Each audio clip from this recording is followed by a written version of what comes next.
It's also interesting to me that this is the sort of exhibition that the parent and the child can enjoy them together. They experience it together. They see the artifacts and they can have a conversation about what the family might have been experiencing or what it may have been on the ship.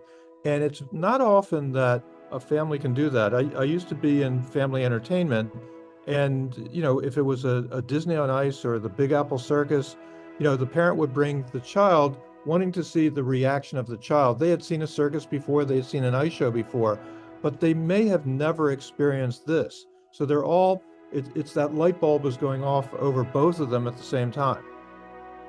Welcome to Season 3 of Titanic Talk. Nelson Aspen and Alexandra Boyd launch once again onto the digital airwaves with some very special event episodes. Here we feature stories from the independent documentary Ship of Dreams Titanic Movie Diaries and continue to explore all aspects of the iconic ship. From James Cameron's epic, groundbreaking movie to the history and legacy of Titanic herself. Actors, historians, authors, descendants and fans come here to talk about Titanic. This is your first-class ticket to everything aboard the Ship of Dreams. Ship of Dreams Titanic Movie Diaries is distributed in the US by Freestyle Digital Media. It's now available to rent or own on Apple TV, Amazon, and many other platforms. Please be sure to like and leave a review.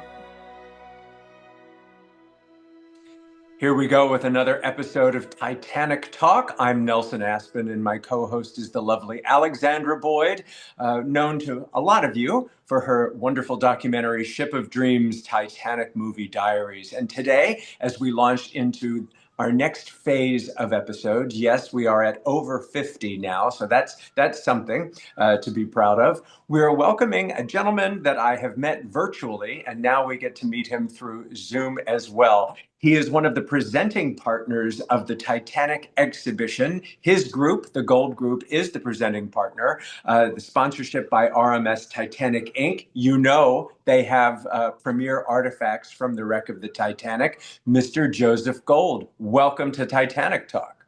Hey, thanks. I think it'll be fun to be here. Well, I think it will be, but we'll see. Let me know in a half an hour. I was going to say, I'll give you the lowdown on that. And Joe, this is Alexandra Boyd. I don't know which square in your Zoom frame you're seeing her in, but she has created a magnificent documentary about the Ship of Dreams. And I'm curious to know how you got involved with Titanic. Was this a natural fit for your company to partner up? And what's your Titanic history? So the history goes back almost 25 years. The Gold Group. So first of all, the Gold Group is a marketing firm that specializes in maximizing ticket sales for touring attractions. And those attractions can be anything from concerts to Broadway shows to family entertainment. Our clients include the Boston Symphony Orchestra, they include the California Science Center, and a number of others. So we've been in the business for about 25 years of selling tickets. And a while back, a friend of mine who worked for a company called Clear Channel Entertainment oversaw the marketing of the Titanic exhibit.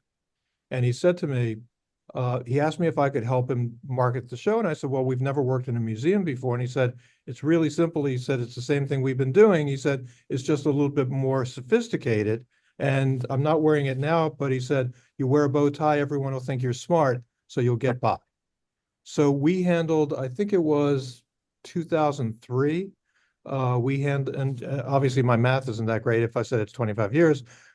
We handled the Titanic first in Detroit, and then in Philadelphia, and then in a few other markets around the country. And what we did by handling it, meaning we handled the marketing of the show for those museums. Would you say the appetite for Titanic has grown, or has it, what, if you were to chart the interest in Titanic since you've been at it for over 2 decades, give or take, based on our math, our mutual math challenges, is it at an all-time high, or has it peaked? Is it in a valley? Where are we? I think we're back on sort of climbing back up the ladder here, so to speak. The movie came out in 97. You could put anything out there and people would have bought a ticket for it. and hundreds of thousands of people would see it in a particular city. So now, I think after COVID, people are looking for that sort of immersive, interactive experience, and Titanic really fills the bill on that. And I've come to realize that people in the United States, they don't want replicas, they want to see the real thing. And that's why this exhibit in particular has really piqued the curiosity of the public, and they're coming to see it.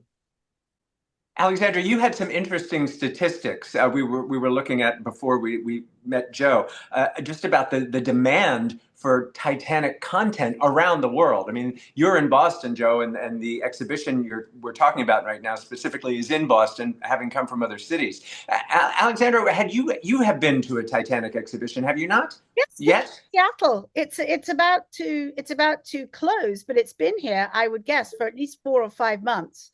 And there's I think there's something about bringing young people as well to when you talk about an immersive experience. It's not, you'll take children to Disneyland or to Disney World, where you go to the Epcot Center and you travel to different places in the world.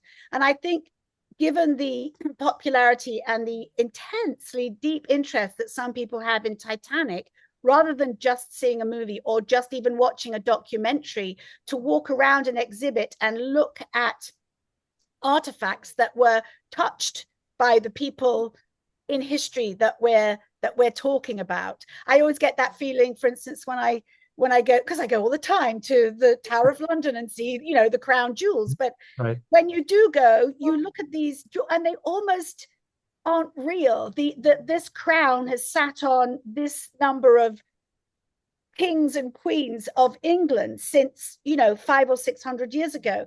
And I think there's the same element of the tangibility of something that was there. It holds a certain energy, not to get too ethereal about it.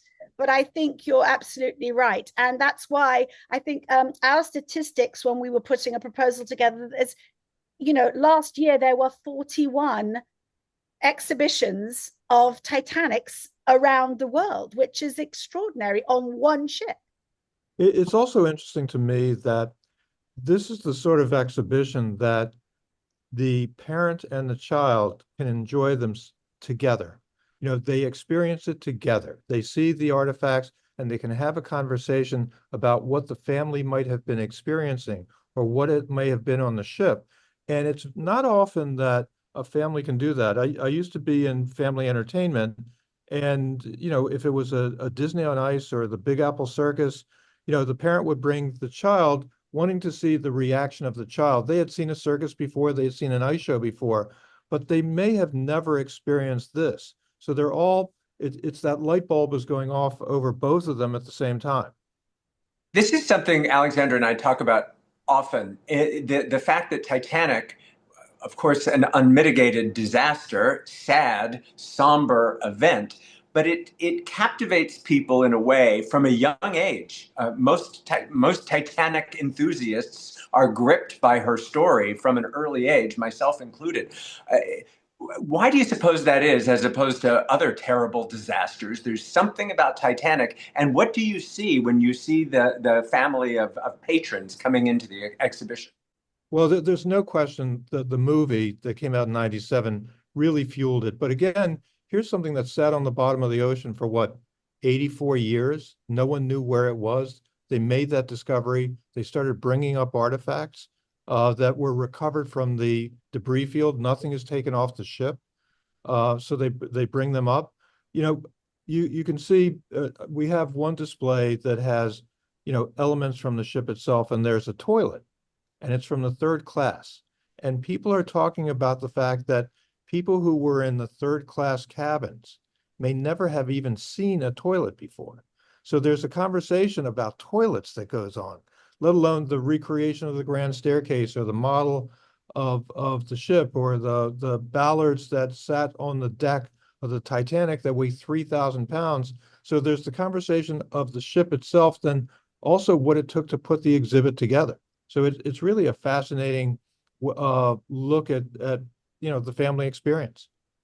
Aside from the toilet, are there any personal artifacts that speak to you? I mean, we all have to figure, we all have a relationship with a toilet, but what, I mean, is there something in particular that moves you? A teacup, a thimble, a hairbrush, a comb? There's a suit, and it's a Glen plaid in its design. And frankly, if it were available today, I would buy the suit. The question to me, or the amazing thing to me is, it was under the ocean for 100 years, right? It was not one of the first artifacts to come up. So how did it survive? How did it survive the elements of 100 years at the bottom of the ocean at 12,000 feet? And what I found is that if it was within leather casing, it would be preserved.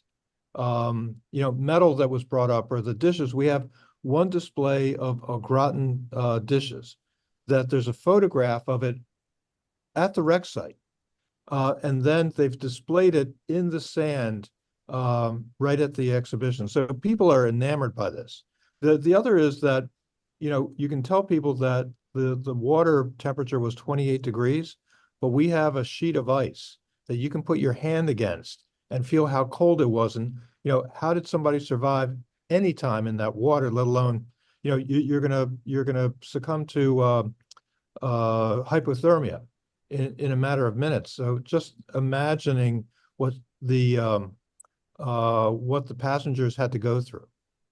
I imagine your relationship now with the RMS Titanic folks. You must know a lot of them, and maybe speak to the preservationists. And yeah, sometimes I think you imagine these people that sit in a dark room with a little brush and magnifying glasses while they're diligently working, but they're probably not all bookish scientist types. What are the folks like that you're working with from RMS Titanic? Well, the person who's the president, Thomasina Ray, she's very, very dedicated to the preservation and the security of the objects. So when they bring them into the building, first of all, they don't bring them in until they're ready, until the entire exhibition is set up. The cases are fastened down to the floor, that security is in the building. They bring the artifacts in, and even though my company is overseeing it and for lack of a better term, fitting the bill for everything that's happening, we can't even be in the room. Huh. It's Thomasina, maybe an assistant, and one other person, and security is guarding that gallery, and nobody can get near it. So what they do to preserve the artifacts, that I couldn't tell you. I think though that I believe there's another expedition going down next year, or maybe this year, I'm not sure, that will recover additional artifacts to be brought up. I'm certainly not a scientist. I'm the businessman behind this. And it must be big business. I mean, you keep doing it year after year. Does the exhibitions, I mean, you're saying they're going to retrieve some more artifacts. Do they change and evolve? How have you seen it grow and metamorphose over the decades? So there's, I believe they brought up 5,500 artifacts. There's a permanent installation in Las Vegas at the Luxor Hotel. There's a permanent installation in Orlando, Florida. We have one here, obviously, in Boston. There's one that just opened, I believe, a week ago or 2 weeks ago at the Liberty Science Center in North Jersey. So the touring exhibits themselves don't really change because the artifacts themselves, are dedicated to each touring unit or stationary unit. They're creating one now, though, I believe that will open somewhere in the Middle East, I think Saudi Arabia, or maybe in Dubai, and be displayed for about 3 years in different cities. So when we made our deal with the people at RMS Titanic, we told them that we had to have at least 250 artifacts, which we do. And we wanted the recreation of the first class hallway, recreation of the first class cabin and the third class cabin. But the real, eye opener is the grand staircase that there's no question that I think people enjoy that more than the artifacts themselves. Walked up and down that damn grand staircase for the first 18 hours I was on the set. So I'm very familiar, not with that top piece where the clock and everything is, but there's another story down under there, which goes into the first class dining room. And boy, were my feet sore, but yeah, it was worth it. And I will tell you, I've experienced the Titanic in Las Vegas. It's spectacular. I mean, you have an opportunity to walk out on the deck and see what the passengers saw at night. The wind is blowing in your face. It's really great. What we And the have big here in piece, Boston, they have I'm the sorry, big piece as they well. do have the big piece, right? And I remember when that piece was touring. So that piece weighs, what is it, 12 tons or I can't 10 imagine tons? what it weighs. And they would install it into museums. And what we have, the overwhelmingly people love the exhibition. Occasionally we'll get an interesting review that, somebody reviewed the show and said they would like to have known the story if the passenger that's profiled on one of the placards, if they lived or died. And I said, well, you get to the end and you're able to look that up. I said, it's part of the theatrical presentation. Well, they didn't like my explanation. And somebody else told in the review said they didn't like the food that we served. It wasn't in keeping with the Titanic. And I thought, we don't have any food service. You can't even buy a snack. You can't buy a bottle of water. Yet they complained about the food that we served. And I thought, well, there's no accounting for some people. Oh, memory. But overwhelmingly, people love our exhibition. And your current exhibition is there through the end of May 2025. Is that correct? Right. We're here till June 1st is the last day. And then does it pack up like a circus and move to another town, or do you wait and you get notified when they want to come back through Boston? So it's going to go somewhere else. I have no idea where it's going. We're in conversation with RMS Titanic to open it in another city, probably later in the year. But the one that's here has already committed to another city, and where that is, I don't know. And from a business standpoint, because you're a businessman that has you've have a business connection to Titanic. It is good business. It's reliable business. And, you say they're going to be retrieving some more artifacts from the wreck. And what I appreciated and picked up on was you said that these are items retrieved from the debris field, that nothing is taken from the ship, because there is always a great deal of controversy about the hallowed ground of the ship itself. Right. So if you can speak to that from the terms of RMS Titanic and their sort of policies or commitment to the integrity of the wreck. So the first thing before we do that, we'll go back just for a second. I've been in the business a very, very long time. I've had my company for about 25 years. And prior to that, I was with the largest live entertainment company in the world. There's no such thing as a sure thing in entertainment. I don't know if you recall, but in 2020, there was something called COVID. And if you were in our business, you were out of business. We did not, there was an 8-month span of, we didn't see anything. I had the best lawn in my neighborhood because that's all I had time to do was take care of the lawn. And you never know in our business what might happen. It's been interesting in Boston. In 1998, there was a display of Titanic artifacts, but the exhibit that we're currently presenting has never been to Boston. It has been everywhere. 35 million people have seen this exhibition. But again, you can't account for nature. You never know what's going to happen or what the competition might be. And it's a huge roll of the dice. So we're pleased. Our, sales are good. We hope they continue, but it's a long 3 months before we close and you never know what can happen. As far as, remind me, it has to do with taking something off the ship. One, I believe there's maritime law that prevents it. And the people at RMS Titanic are very respectful of that. And it's, I believe the two pieces of the wreck are as much as a half a mile apart. So when the ship broke and things emptied out of the ship, that's what's been recovered. Now, again, I'm not an explorer. I haven't been to the wreck, but as the ship deteriorates, other things are falling out and they will be recovered. If they're not recovered, they'll be lost forever. So the question that, is that is always asked is it better to have these items and understand what that story was or just lose them to nature? Well, it's akin to an archaeological dig, isn't it? When you Yes. think of recovering an entire city and from thousands of years ago and what you learn about the people and their lives, and 113 years ago is not that long ago for us to reach back and understand, but just a social aspect of third class passengers using a flushing toilet for the first time, many of them maybe, is a conversation that you have because the loo is there.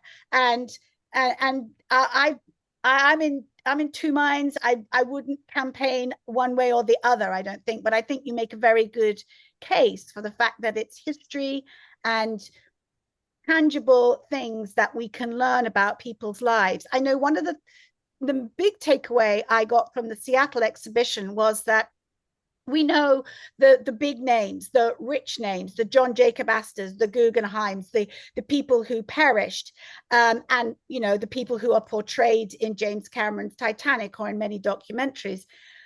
But what came to the front in the exhibition were the smaller stories and the survivors and people that I'd never heard of, because guess what? There's 2,000 plus lives that have a story, and that was fascinating to me, that this, we will never stop finding the stories or finding new stories or being able to tell them. That's coming from a storyteller. Well, everybody that comes to Titanic, the Artefact Exhibition in Boston, is given a boarding pass. And on the boarding pass, it has the name of a passenger, has a little bit of a history of them, and the guest gets to follow their journey. So the first gallery that you go into is the design and manufacturing. And you see, how it was designed. You see pictures of Titanic. You see elements that were on the drafting table or tools that were used to manufacture the ship. And going back to the conversation about the parents speaking with their children, and the children are anywhere from 8 years old to teenagers, that they're experiencing it together. Oftentimes, when they get to the end and they see if their passenger lived or died, I've heard families that say, we all died. And others that, or they'll get the boarding pass and it'll be third class, and they just assume that the third class passenger perished. And that's not always the case. So it's been really interesting to see that. Were you ever able to identify the suit that you mentioned that you liked? Do you know the person to whom it belonged? It is on the placard, yes. It is there. I just don't know the name of the person. And I got to tell you, it's a great suit. Well, it sounds like it's with Scottish wool. Did you say it was a Glen Plaid? The Glen Plaid, yeah. Yeah, they call it something else, though. I just remember I used to wear a suit like it, and I remember the pattern was a Glen Plaid. Yeah, but the wool would be long lasting and for good reason, because of the weather in Scotland. That's why, a lot of our weather clothing comes from Scotland, made out of Scottish wool. Right. I would assume it must be very moving. I'm looking forward to visiting myself soon. You mentioned the debris field, and one of the things that I had realized rather recently in my Titanic journey about the debris field was that when Dr. Robert Ballard was searching for the wreck, when they knew they were close and they were just sort of milling around trying to find it, it was the debris field that led them to the wreck because of the great distance in between the stern and the hull. So we wouldn't even be having this conversation were it not for the breaking up and the debris field that enabled him to pinpoint the wreck. And interestingly, Dr. Ballard is based out of the Woods Hole Oceanographic Institute, and that wouldn't be too far from you, if I'm correct geographically. No, not at all. Actually, we invited a few people from Woods Hole to join us, and I think over the course of time, a few people have come over. I remember when we first opened it in October, there was somebody who was walking through the exhibition, and they were just sort of shaking their head in approval of the respect that we've shown for the artifacts and the way that they're displayed and the story that's being told. That's nice to hear, because that was one of my questions about the Titanic RMS Titanic Inc., because we know they would be very concerned with preserving and caring for the artifacts from the point of view of its value.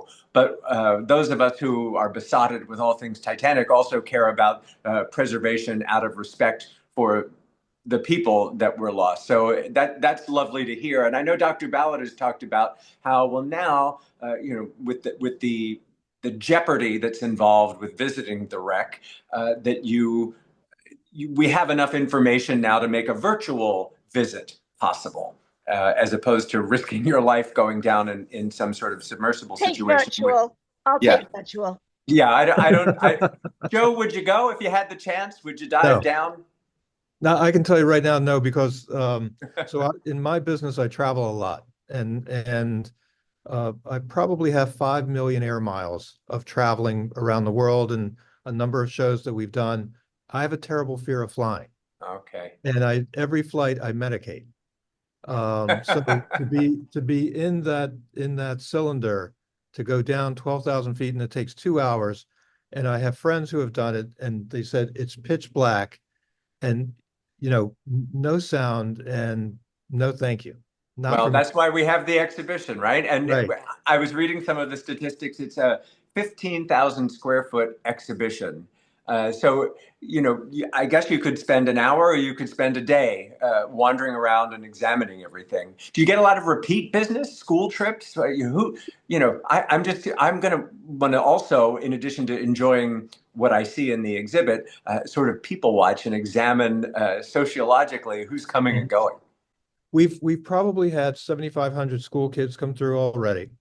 We expect I don't think it will double, but we'll probably have, 10,000, 11,000 school kids by the time we close.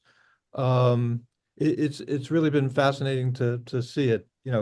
People love the exhibition. I mean, they really love the exhibition. The Hindenburg just wouldn't have the same impact. Although it did have an impact. Yeah. Yes.